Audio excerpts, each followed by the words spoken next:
I want to introduce for you exercise 6. We're now moving along. We're going further and further into this process, into human nature. I call exercise 6 the mountain perspective.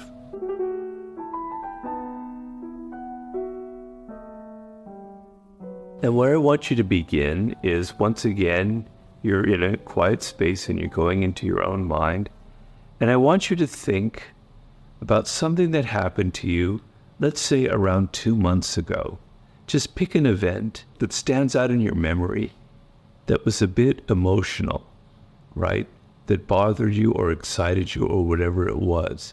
Something, it could be even a month ago, but something in the fairly recent past. And I want you to reflect how in the moment you felt very upset, very emotional, very churned up, very excited, or whatever the emotion was. It had a strong quality to it. And now, when you look back on it 2 months ago, it doesn't seem quite the same. It doesn't seem quite so strong, right? It still maybe bothers you. It still may be rankling you a little bit when you recall it, but it doesn't have that obsessive quality that it had in the moment. You're not thinking about it continually. In fact, you've kind of moved on. And the problem seems to have shrunk a little bit, okay? Literally shrunk. All right, now the next step is think of something that happened to you 6 months ago, if you can remember that back that far. I'm sure you can. Something similar that happened that was quite emotional or upsetting to you. It could be 6 months, it could be a year, whatever is good for you. It has to be something that stands out, that had a powerful effect and that you remember. You will notice now, going further back in time, that the emotions that you felt in that moment are harder to recall, right? They seem a little distant. Sometimes they even seem like maybe it was almost somebody else who experienced it. You don't remember it as well. And of course, the emotions around them don't seem so important, right? They've kind of lost their value. If it was a fantasy, something you were very excited about, or some great project you were going to do, it doesn't seem so interesting anymore to you. Or if it's some thing at work that really bothers you, something somebody said, you've almost forgotten about it. And it's shrunk even more than that thing that happened 2 months ago. And you will notice that it has shrunk, that it is not as big as it was in that moment. It's even shrunk more than that memory that you've called up from 2 months ago. Now, go back further in time. Maybe you go back several years, 5 years, even 10 years, to something really, really emotional. Because if it's something that's far in the past, it's really going to stand out. It could be the breakup of a relationship. It could be being fired. It could be a rift with somebody, etc. Something at the time that seemed life-changing, something that deeply upset you, that kind of seemed to like, I'm never going to be the same again after that. Now, when you look back on it, even if it was something that was very, very emotional, even more than these other things we've discussed, you will notice that you remember it, of course, but the memory has faded and your memory isn't as accurate as it once was. You have like a different way of looking at it. And in fact, sometimes if you look back at something 10 years ago, you can almost laugh and go, wow, I got so upset at that. And it didn't really matter in the end.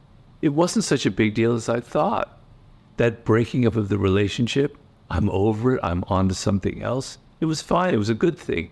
Even being fired from that lousy job, it was a good thing. Why was I so upset? It's kind of weird. It's almost like you're looking at another person, right? And you have this strange sense of perspective that is different than that amount of time passing. The perspective of that 2 months, the perspective in the 6 months, or a year, and the perspective in the 10 years, they're all very different.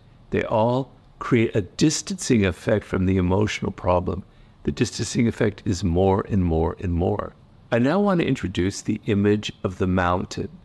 I want you to think of time as a kind of mountain, right? And so when you're in the moment, in any event, you're almost like at the foot of a mountain.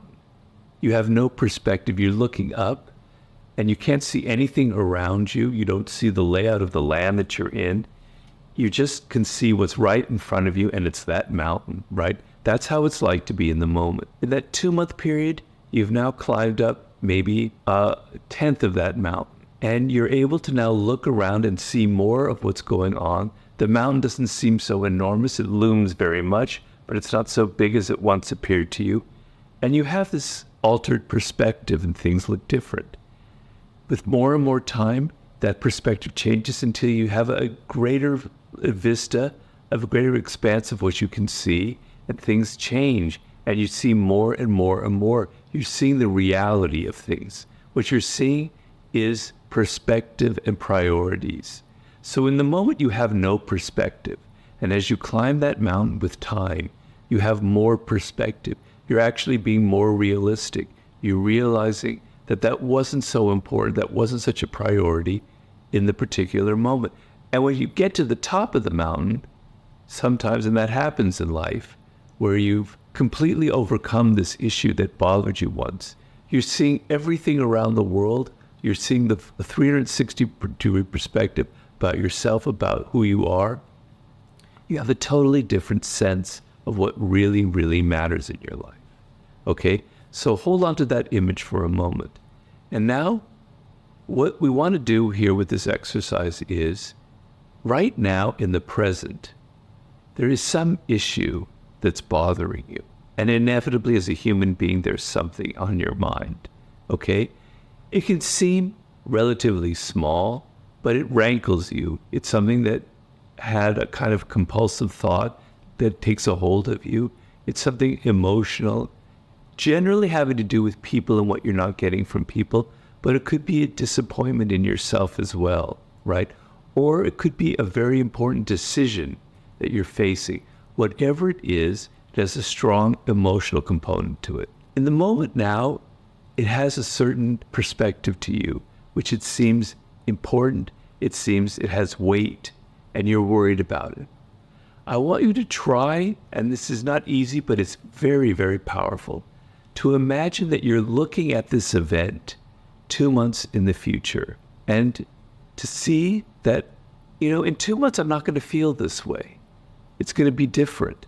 And you know what that's like. It's not like this is any mystery, because you've been through it as we went through the process before. You know that in 2 months, it's going to have a much different feel to it. If you can, go up further into that mountain, go to a year from now, and look back at it with distance and almost like laugh at it, right? It's ridiculous why I'm getting so worried. It's absurd that I'm going to send that angry email. I don't need to call that person and vent my feelings, because in a year, I won't have those feelings. This will give you a sense of perspective and priorities of what really matters. Now, of course, the question will come up, well, maybe it is something that's important. Maybe it is something in a year that will be very important to me. That is true, and that happens.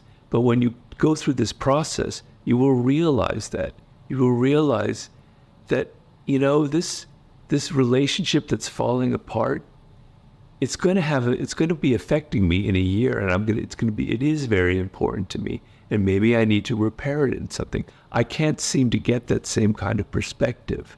It doesn't seem to be shrinking. Well, that's showing you this is something that is truly important, that is a priority in your life. But I swear to you, 90% of the time, I don't know what that number is, I just picked it out of nowhere, it will be this shrinking dynamic. It will seem less and less important to you, because what we fuss over in the present is generally not so important to us. The flip side of this is another way of thinking that's very subtle and very powerful, and I hope you can grasp the idea. Sometimes there are things that are small in the present that we're not paying attention to, and then 6 months later, they turn into some crisis. You can almost think of this in a health issue, like you have some kind of small health problem, your blood pressure, whatever. It doesn't seem so bad in the present, but in 6 months, if you don't pay attention to it, it could lead to a heart attack, it could lead to a stroke or whatever. Okay, well, there are things like that on a more micro level, dealing with decisions, with important things in your life. And if you go back to 6 months ago, you might find one of those issues that you didn't pay attention to that have now turned into a full-blown crisis in your life, right? And so it's a little bit harder because you now have to look and think of things. It's almost what I call negative thinking. You almost have to think of something that's small that you're not even paying attention to that could turn into a major crisis. A problem at work that you're not paying attention to, but that's on your radar that you don't think is important. Game it out and see that it could possibly lead to some terrifying consequences if you don't pay attention to it. And go through that process of bringing that somewhat small affair in the present to the future and imagining how it could turn into something big. It's not to freak you out and make you worried and fearful. It's to see the potential dangers in the present that you're not dealing with. And going up on that mountain, you now see that small thing, that little pebble in your shoe, has turned into a major rock that you're going to trip over and break your neck on. And so, forever lover,